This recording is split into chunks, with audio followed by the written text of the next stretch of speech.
and welcome to Sports Tonight on Channels Television. I am Taya Salam. It certainly wasn't in the script. Brazil came into the tournament as the favorites, but they're out in the quarterfinal stage, no thanks to Croatia. Croatia, 2 matches away from winning the first FIFA World Cup title. We'll see how it pans out for Croatia later on in the competition. I'm not alone on the show. Austin Okonakman is ready to ride shotgun with me as always. Austin, what a match we saw in Qatar today. Brazil, the favorites, are out.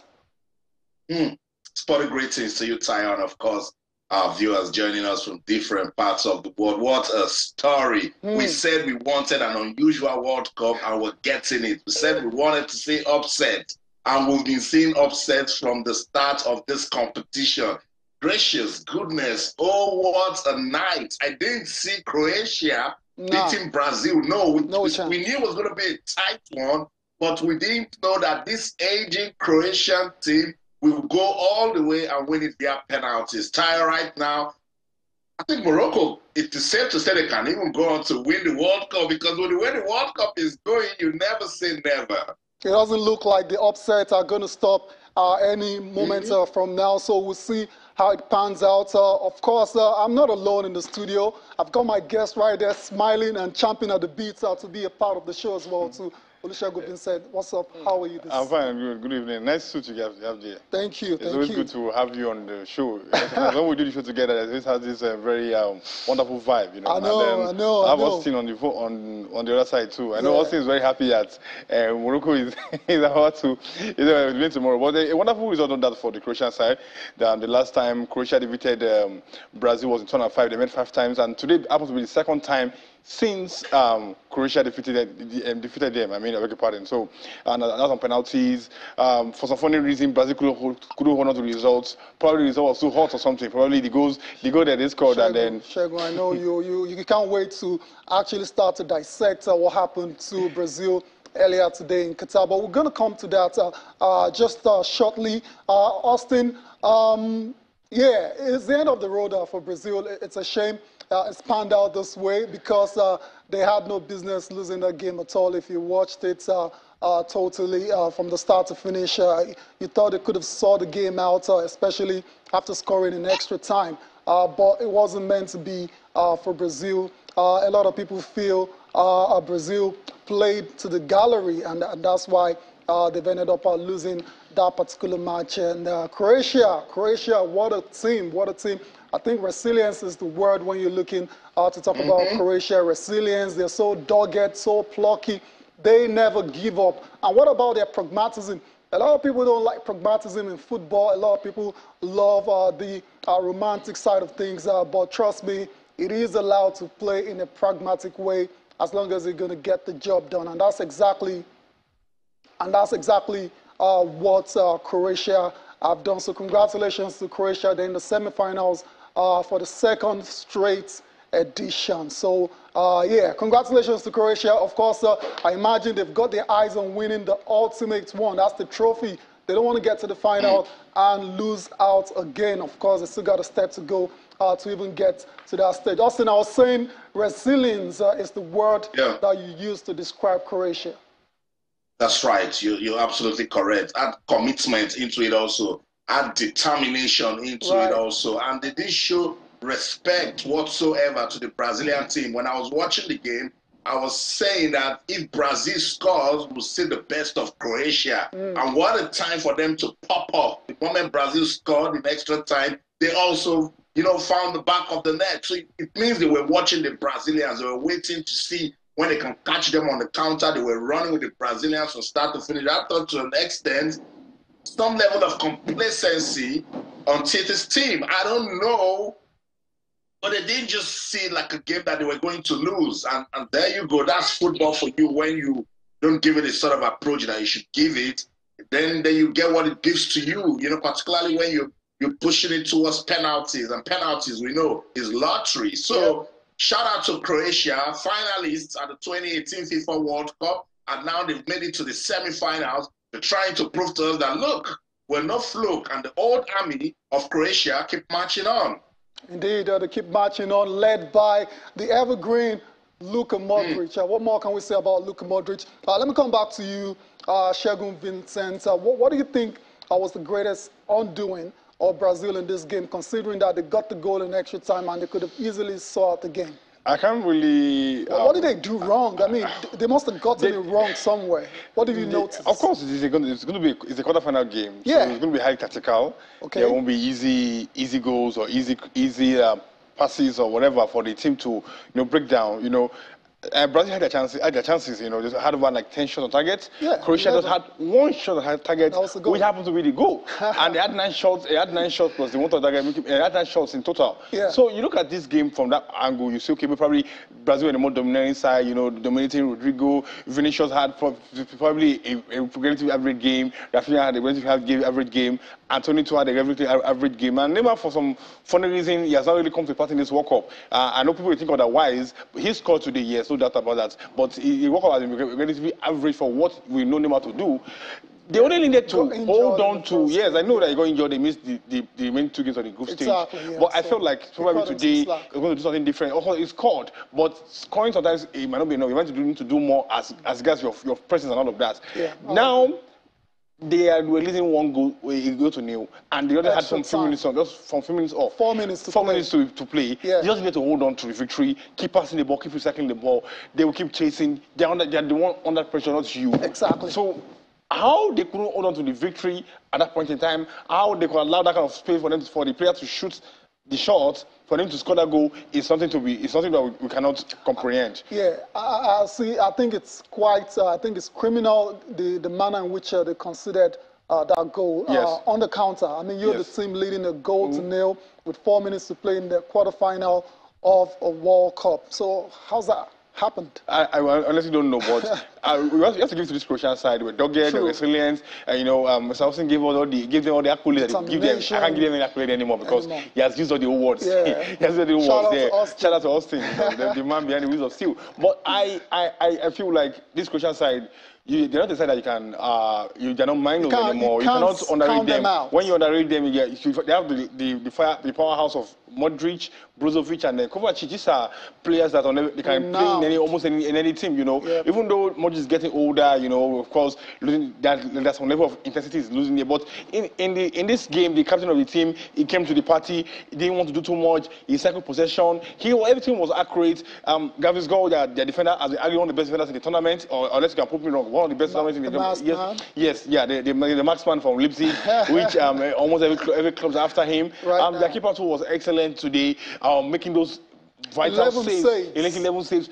As in, it has to be, as in, arguably one of the best keepers in the tournament. He has been integral for them against Japan too. Integral. And the moment they got into the penalties, they came with that side of confidence because they had defeated Japan on the penalties, even though Japan played the penalties, probably one of the poorest penalties we have seen in recent times. But they are coming to the extra time knowing this with a better confidence. Also in the last World Cup, I think they played 2 games that entered the penalties, 2 games in that 2018 World Cup. And some of the core players are still in this World Cup. So you look at it that confidence-wise, they didn't give Argentina they didn't give Brazil, I beg your pardon, that over expecting them. They keep to play the ball, and after they get the control where they're getting from. But from now, the next one is to play against the supposed team that Netherlands or Argentina. Well, at the point in time, Argentina is leading 1-0 at halftime. But it is what it is for the game, and let's see how it pans out. I really believe that whoever is going to play them in the next in the semi-finals does not underrate them. No, they'll never do that. They'll do that at their own time. Let me give you some interesting stats. All right, go ahead, Austin. Croatia at this World Cup. Brazil definitely underrated Croatia. Croatia was just trying so hard to ensure that they hold the ball. Do you know that the ball possession stands at Croatia 52% and Brazil 48%? Now the Brazilians were creating chances, but they were not scoring. They had 11 shots on target. Croatia had just 1 shot on target. Livakovic, Croatian goalkeeper, made 10 solid goalkeeper saves. The Brazilian goalkeeper made none. So for such a goalkeeper that is on top form, making such saves, you don't want to push the game to penalty. True. That's the mistake Brazil made. Yeah, Croatia Yeah, carry on, carry on.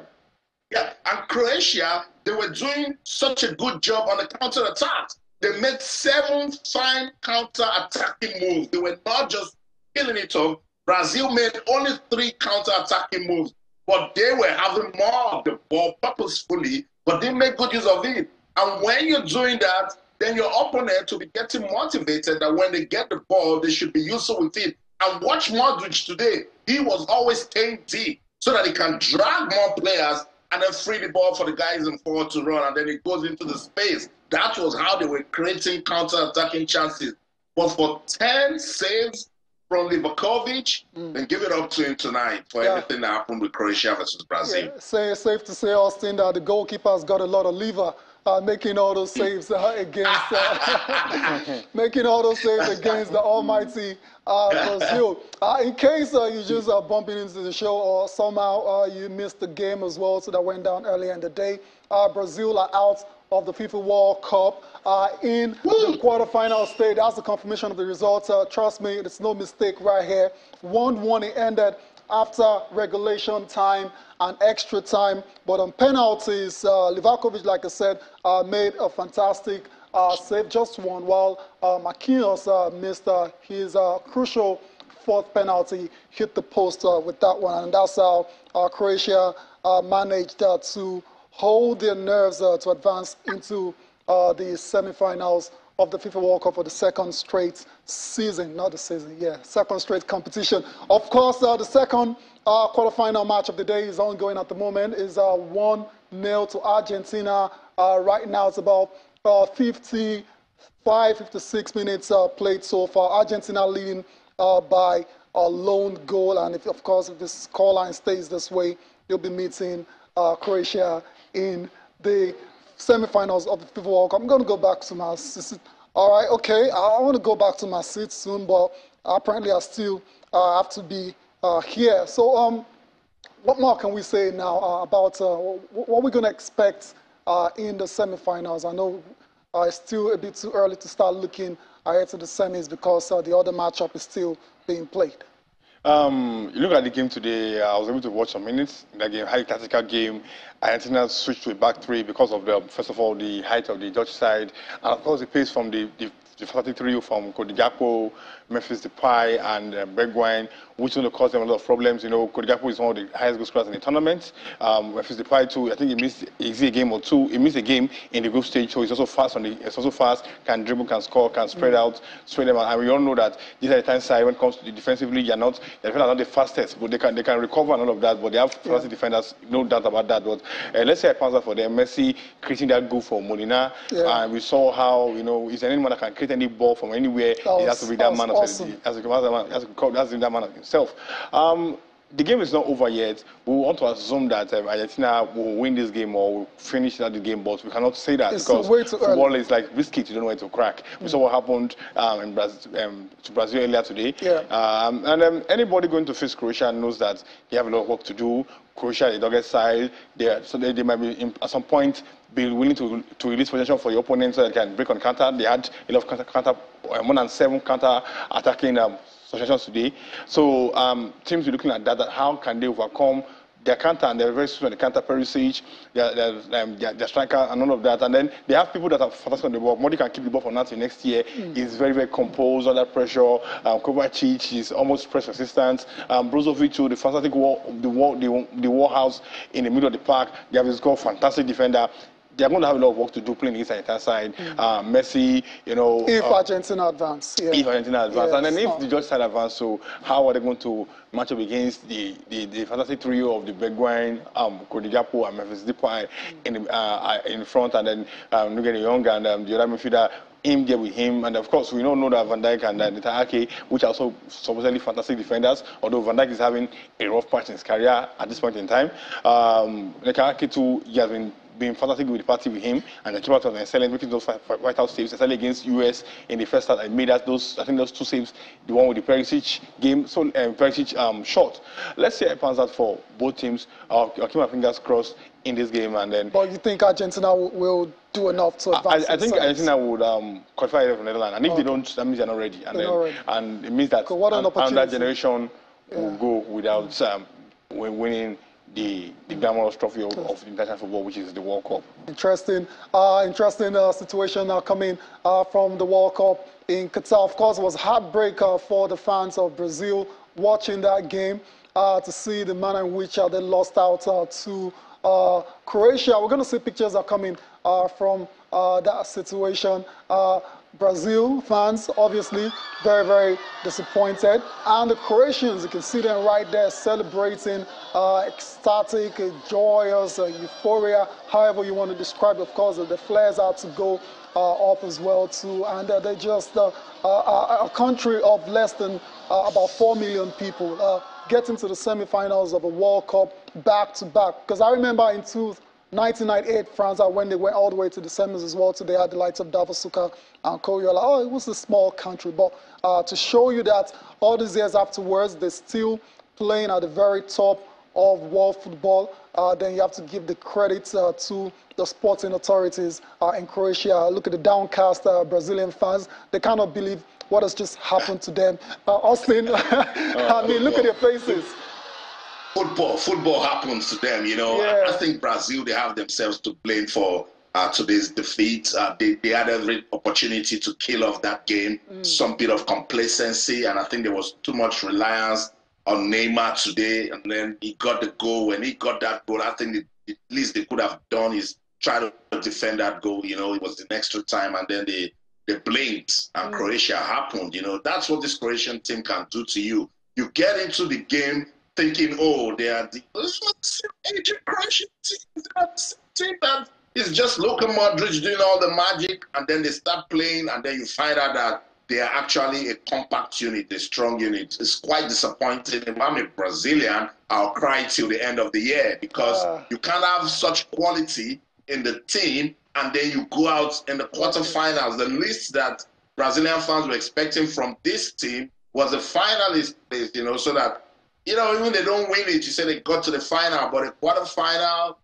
exit is quite painful, and I understand the pain of those fans right there in Qatar. Yeah, commiserations with the fans of Brazil in Rio, and congratulations to the fans of Croatia in Zagreb. Of course, it's unfortunate that the loss of Brazil has overshadowed Neymar's record equaling tally for Brazil. 77 goals now, is now tied the great Pelé for the most goals in Brazilian football history. But this is what everyone is going to be talking about, the fact that Brazil are out of the competition. But I'd like to just, you know, tell Messi, Neymar, you know, something good before we leave this topic. A wonderful result. Because it looks like this is going to be the end of his World Cup career, perhaps. We will never know. Modric is 37. Okay, fair enough. Zlatan almost came back at 41 if Sweden made it to the World Cup. Ronaldo is 38 years old.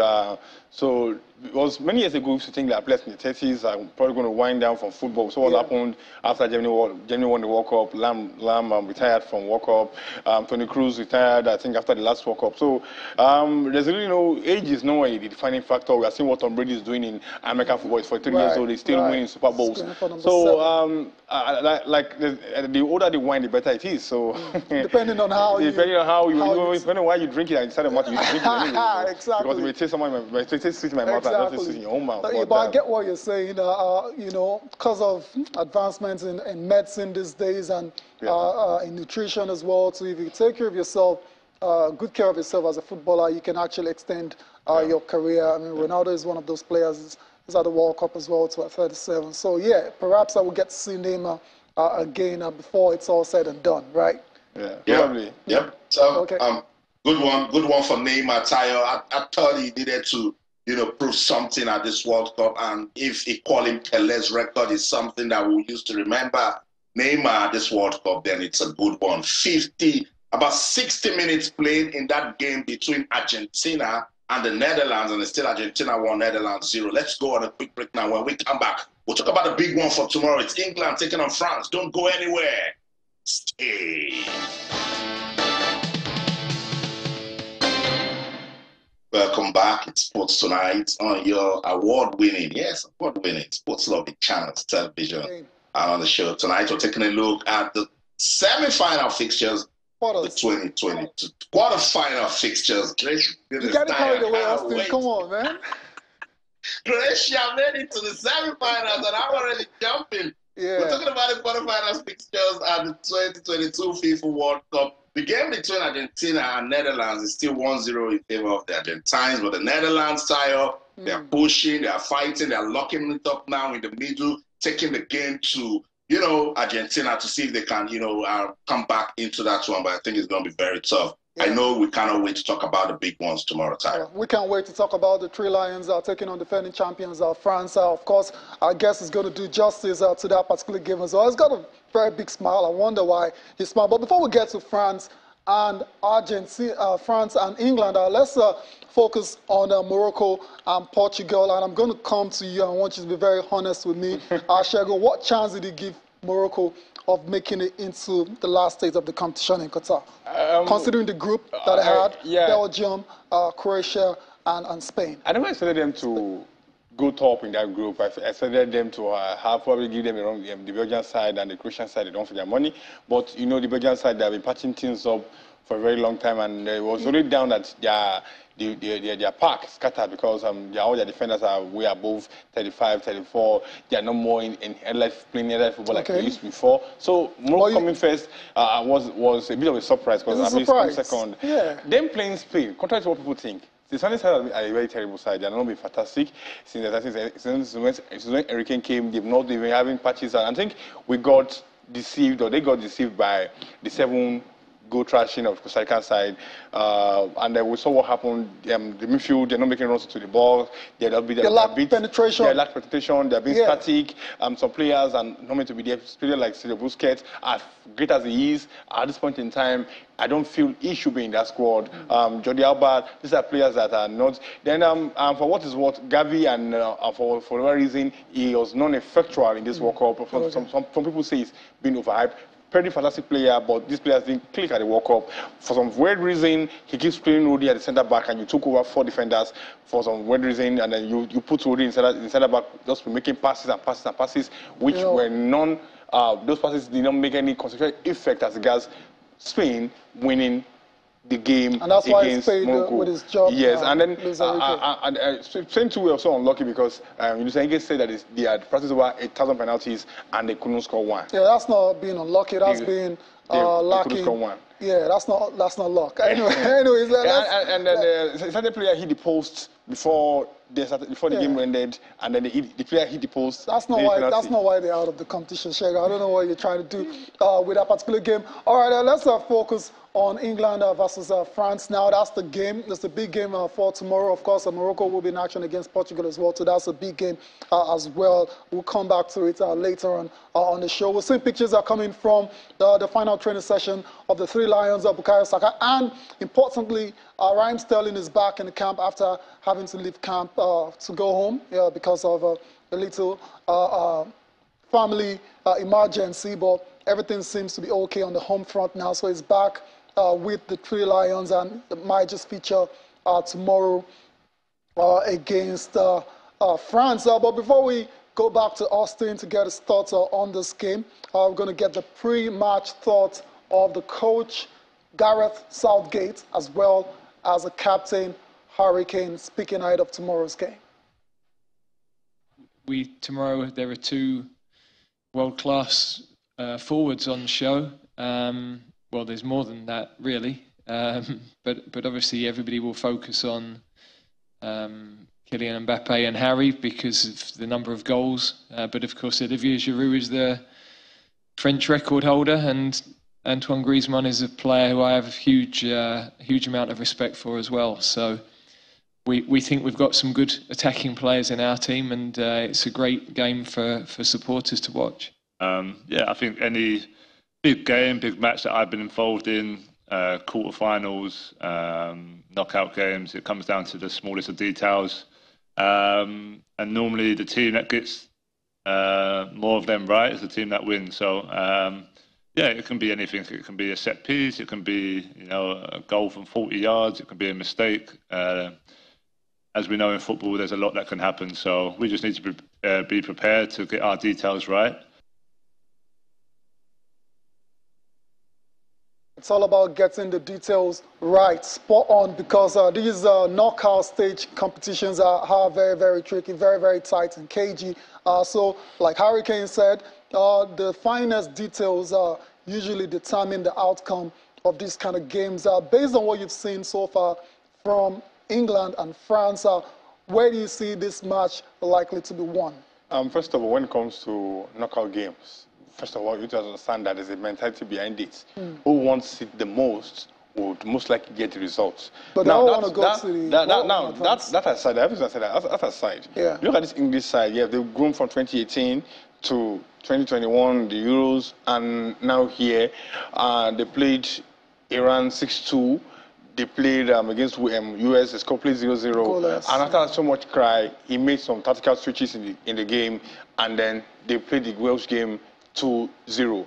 But you need to understand that, and they played against Senegal. Senegal too were unlucky, but you need to understand that they've not necessarily played a tough side that has stretched their defense. Maguire and the Stones are one of the best defenders in the tournament because of how England have performed and all of that. No doubt about that. The French side too, Tchouameni, Olivier Giroud, Mbappe, and there's like more like a renewal of Mbappe since the coming in of Giroud into that side. The people are saying that Mbappe seems to play better with Giroud in the side than Benzema. We're sorry for that anyway. And Benzema is on fire. He's arguably one of the best players in the tournament. He has scored 5 goals, the highest goal scorer, and arguably. So you look at these things. You look at how are they going to line up. Also the French defense is also as fantastic as people think it is, because the French side, when you come on under scrutiny of attack, they have tendency to open up. They don't have a natural right back. They are playing a centre back as a right back.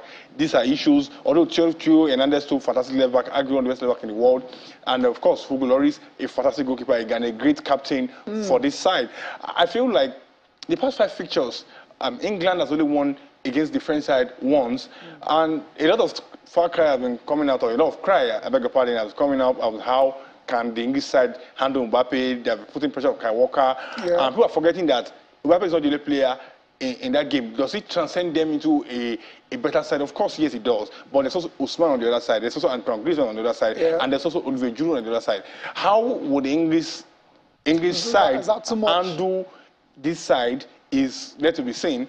Something in my head tells me that the English time I go back to play back 3 than a back 4 in that game. I really don't know, because the last thing anybody wants is for Mbappe to face Maguire or John Stones on a 1v1. They most likely be taken out of that game. So fingers are crossed. I give it to France with a very, very slim goal score. Slim margin. So, because from everything you've said now, I'm thinking you're saying that it's just too much firepower for France, for England to handle from France. We'll see how that game pans out. Before we go to Austin, I'm going to go to him after now. The fans of the Three Lions, they are excited for tomorrow's game. Some of them are optimistic, while some of them are realistic or pessimistic. Let's take a listen to the fans, their thoughts ahead of the game against France. When we come back, Austin will be joining us.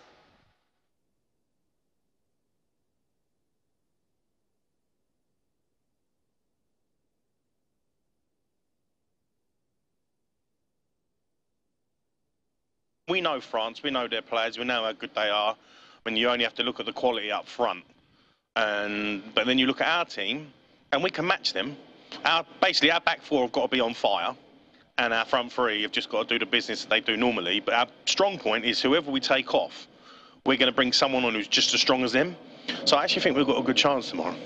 Hopefully it's coming home, isn't it? If we can keep Mbappe quiet, and Giroud, I think people are underplaying Giroud, but I think they've got a couple like world-class players. I think we're a better squad, so I think we've got a chance. It's up to the gods, innit? It's football, gods need to shine, innit? But hopefully, I think we've got a chance. Right. Betting man, I'll bet on England. To be honest with you, there's one guy for France we need to contain. It's Mbappe. If England can't contain him, I think he's going to run riot. I'm going to sit on the fence with the score. I think it's going to be a brilliant game, but I'm not convinced that England are going to do it.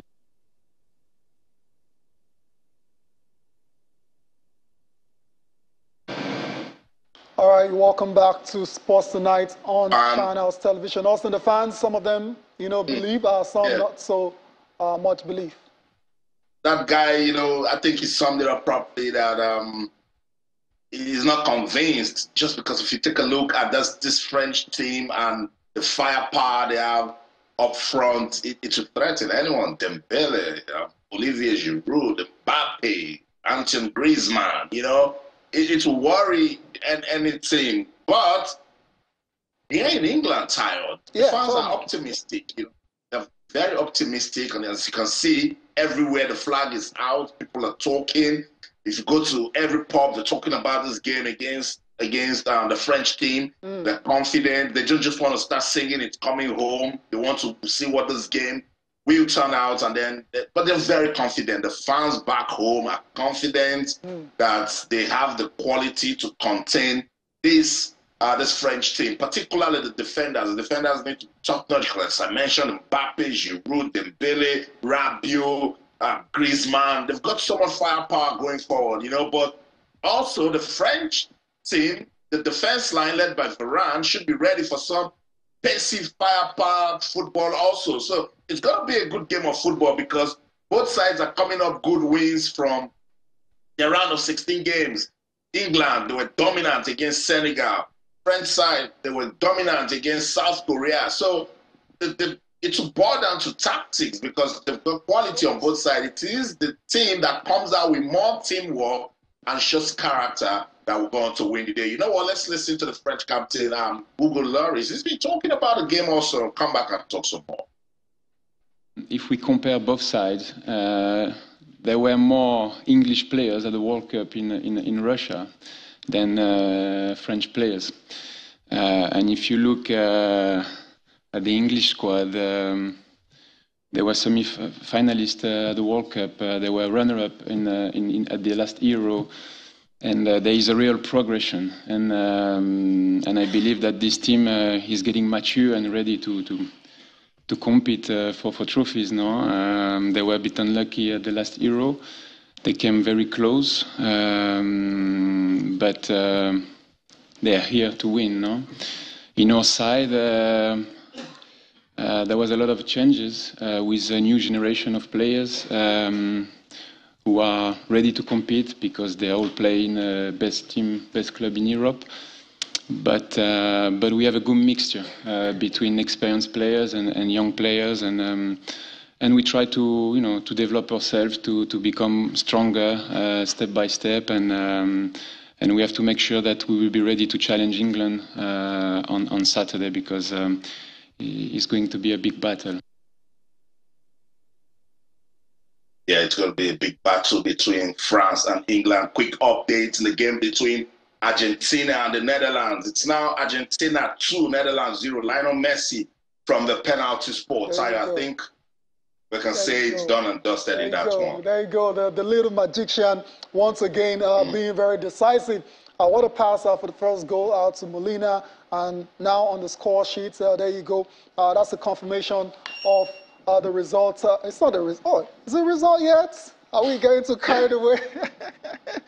But it looks like Argentina, of course, will get the job done in this one. I don't think the Netherlands will be coming back to get in this game at all. But you never know. It's football. Anything can happen as long as there's still minutes to play. But as it is, it looks like it's going to be Argentina taking on Croatia in the semifinals of the FIFA World Cup. So it's safe to say congratulations. And I've got someone in the building who's actually looking forward to seeing Argentina take on Portugal in the final. He wants to see Cristiano Ronaldo and Messi bow out on the highest of stages. We're still on course for that one, and we'll see how it pans out.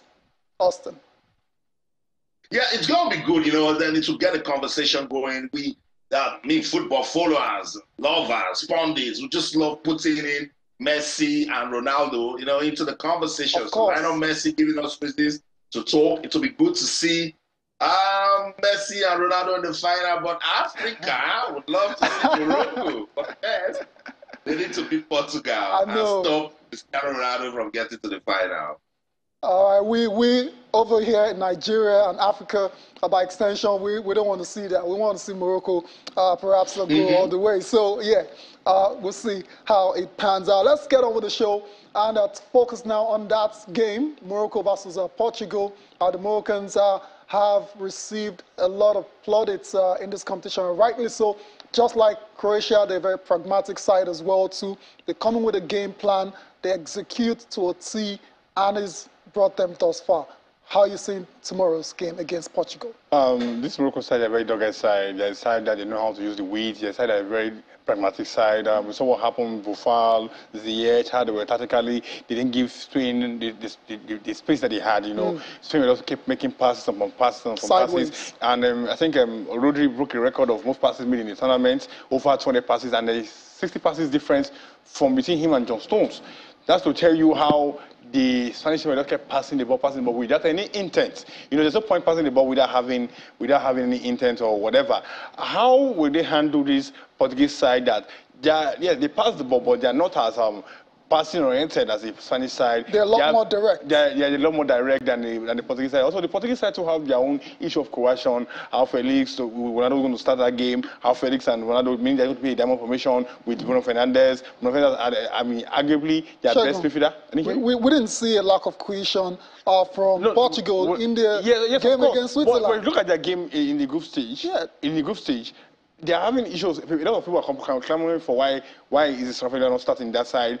We have Felix and Ronaldo starting the last game. Will Ronaldo start in this game? Would they keep going? We're playing with their diamond formation, or would Ramos come in there? Bruno Fernandes. People are clamoring that Bernardo Silva has not been his best in this tournament. Defensively, Rafael Guerreiro Mendes is injured, meaning that Rafael Guerreiro and Dalot or Cancelo will be playing at their fullbacks. Rafael Guerreiro is not the best when it comes to the defensive duties. Of course, it's fantastic going offensively than defensively. How are they going to play this game out against the Moroccan side? A tough one to call, no doubt, but I feel like if the Moroccan side get their groove on, Hakim Ziyech, all these players, I feel like I can get a result against the Portuguese side. Trusted. You can get a result against the Portuguese side. I'm very sure Austin will share my Of course, view. I'm hoping that is the case as well. So just because Morocco in 1986, they went on to become the first African country to make it to the round of 16. Now they're one match away from being the first African side to make it into the semi-finals as well. So we're all rooting for them. But then against the might of Portugal, they've got the work cut out. It's not an impossible task, but yeah, we wish them the best indeed. Austin? Yeah, you know, Morocco, there's just something about this Moroccan side, the progress that they've been making with their football in the last 5 years. Before the start of the World Cup, I think it was I am Yemi on the show, and I told Yemi that Morocco, Senegal, and Ghana are 3 African teams that I'm looking at this competition. And I mentioned Morocco first because of the level of investment, the attention they've given to football in that country, not just for the men, but also for women. And you can tell that they are beginning to see the result. What I like this Moroccan team is the way they approach every game. They're results-oriented. They are running from start to finish. They are very disciplined. You can see that they've been clean in their tackles. They've shown good character. That's a team that is staying focused, and I'm super proud of what the coach has been doing with this team. Another testament that we need to invest in our homegrown coaches, and then they can just go out there to do the unthinkable. So Morocco, for me, just needs to keep doing what they've been doing, and they have what it takes to stun Portugal, you know, because they've been creating chances, they've been attacking, they've not shown any respect to the big teams that they've played so far in the competition. So why not? This is a very crucial stage, just one game between them and history, and then we'll start talking about them forever until we have another African team in the semis or in the final. Morocco can create that history for themselves tomorrow. Indeed. Indeed, that's what we're going to be expecting for Morocco. The Atlas Lions, are they going to roll into the semifinals of the FIFA World Cup? We'll find out tomorrow, 4 p.m. Nigerian time. The whole of Africa will be rooting for the Atlas Lions of Morocco. And what a job Coach Walid has done as well to since taking over that particular position. He's done an incredible job bringing back Hakim Ziyech into the fold, even though Hakim Ziyech has been a very instrumental player in this competition for them. But let's quickly talk about Portugal. Right. The story of the last outing against Switzerland was the benching of Cristiano Ronaldo. A lot of talks have come out since then about they've been debunked now by the Portuguese FA as well as the coach as well too. Ronaldo obviously didn't like being benched for that one. But the guy that came in for Ronaldo, Gonzalo Ramos, what a start. I mean, what a start. Starts your first game at the World Cup, you score a hat-trick, and surely you'll be champion at the beats to face Morocco tomorrow. You don't see Fernando Santos making any kind of change to that particular lineup, do you? I think he will make some changes, Tayo, and that's why you've got, players that can step in. I mean, if he brings in Ronaldo now, it's going to take a different approach to the game. But then again, Morocco, I believe that's what it takes to, contain it. But Coach Santos will be saying, they saw something different against Switzerland. Let's try to tweak it, because now it boils down to strategies. If you see the way Argentina is playing now, you can tell that every game they're bringing a different style strategy. And that's what Coach Santos will try to do. The moment you see Cristiano Ronaldo filing into the team, then you start wondering, it's a distraction already. Yeah. So I think that's the tactics they're going to bring. But whoever it puts in, I think this Portuguese team, they've shown that they can play as a team. They try to take away the distraction of Cristiano Ronaldo. Remember how it all started with the World Cup, that revelation interview that he did with Piers Morgan. The Portuguese team try not to let it disturb them, and they've been powering on. And I think that's what they will do until they get out of the competition.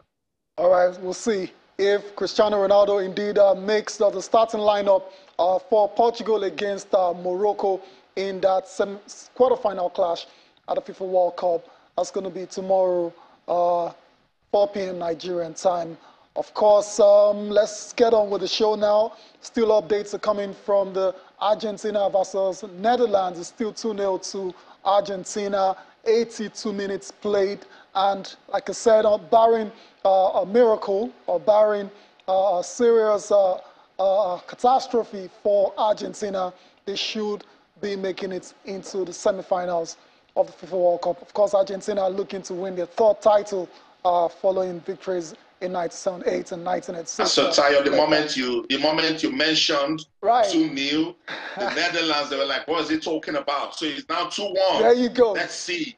This is going to give us a dramatic ending. Now, the Netherlands, they need to fight. They'll push everything that they have to see if they can level up and then maybe drag the game to penalties. There you go. You see why I was very, very careful about getting too carried away with the result earlier. There you go. This thing, football is amazing, and that's why we love it. The unpredictability of football is just what makes a lot of people fall in love with the beautiful game. It's 2-1 now. Are you changing your mind? Are you getting worried? Like I said earlier, I'm not changing my mind. Okay. And if Argentina loses this game, they're not ready. They're not ready. And that's all, so they have to be ready for what is what and how they have immense in the Copa America. And after the very terrible game or the bad game they had against Saudi Arabia, they've since changed. They've changed their tactics. How they approach games is different. They've been happier. They have been better at up front. If not for those chances that Lautaro Martinez missed in the last game, they would probably ended the game with probably 4-1 or 3-1 in that game. But it is what it is. It is. And let's say I pounce out at the end of the whistle in the next probably 7 to 10 minutes. Yeah. All right. Tayo Vegas with that goal. It was a beautiful header, sent it to the far corner of the post, beat goalkeeper. And now Argentina, they must try to defend this goal or defend their lead or see if they can catch this Netherlands team on a counter. I can see Coach Louis van Gaal telling them to go all out. It's ready to take risk now.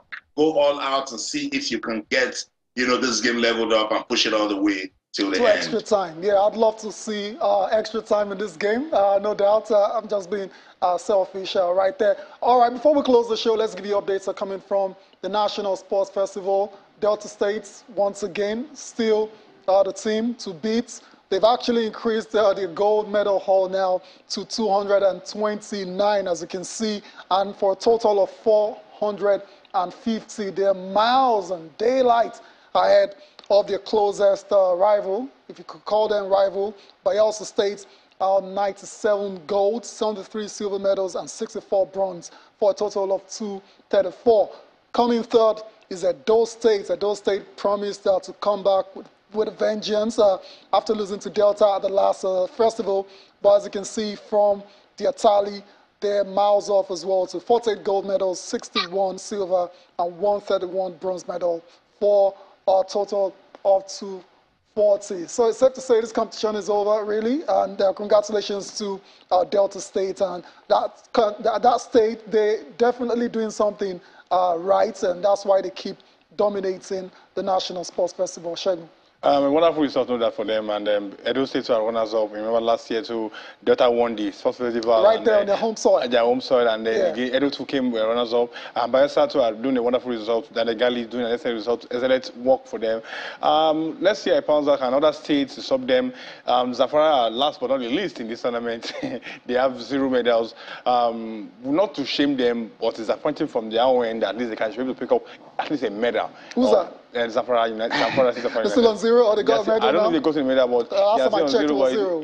It wouldn't be nice for them to bow without any medal. No. Probably have to create a new medal for them. Yeah. So maybe participation medal. Yeah, participation medal. But that are immense. I remember before the festival started this year, a lot of issues as regards the crane falling down, issue of management. They're not being ready for the tournament, but in all in all, they've had a wonderful tournament. I think there's any tomorrow, if I'm not mistaken. And then let's say I found out for in future to come. That's all. That's what's panning out again. The competition I mean, like for other hosts, and I hope that they don't make a mistake from what they did as regards waiting for too late before they had to get the facilities ready and all of that. So a good one, no doubt, for Delta and also Edo, and hopefully probably Edo can really sort them in the next tournament or whatever. All right, so that's it for the National Sports Festival. Before we close the show, finally, this time around, let's give you updates coming from the MPFL Super Cup, the preseason tournament. The finale was today between the People's Elephants, that's Enyimba, taking on Shooting Stars, and they ended 3-2, surprisingly, in favor of Shooting Stars. So Shooting Stars are the champions of the MPFL Super Cup, the preseason tournament that went down in Remo and Lagos State. Congratulations to these two sides. Those are one of the, I mean, you'll be looking forward to seeing these two sides in the MPFL whenever it starts. Yes, of course. We're looking forward to them. Enyimba, powerhouse. But it's a bit surprising to see. Yes, it's surprising, but the MPFL is the MPFL. Every club, every team is fighting for every point, every trophy they can get. Enyimba to Powerhouse, Shooting Stars, they have lots of history. You know, it used to be one time we used to bring in the likes of the great guys in the 90s. They were top of the table then, but they fell aside at some point in time. But they're back now. And they win today, showing forth that at least they can fight with the big boys. And I see Austin is a big man, fighting with us. We are the small boys, and let's out. Shegun, I want to thank you for your time. Appreciate it. Hopefully, Argentina does the business for you, so you can have a good night rest. Yes, hopefully. And Austin is smiling. Austin, do you have any update for us? Austin, don't give us shock. So the Netherlands, they are pushing, they are fighting, they're doing all they can. They had a chance, was deflected, and it went side netting. They are taking the pressure to the Argentines now. Some sort of pandemonium, and then players clashing just because the game is getting heated up. I tell you, the pressure is on now. The Netherlands, they just want to see if they can level up this one, but I think it's going to be very, very difficult. I think that's where to leave it. Yes. You want to find out how this one is going to end, stick with us on the news at 10. I will give you the update. In London, Mustin, Okonakpan, in everything you do, remember, let's keep talking sports. Bye for now. All right, thank you all for watching as well. To enjoy the rest of your night, I am Tayo Salam.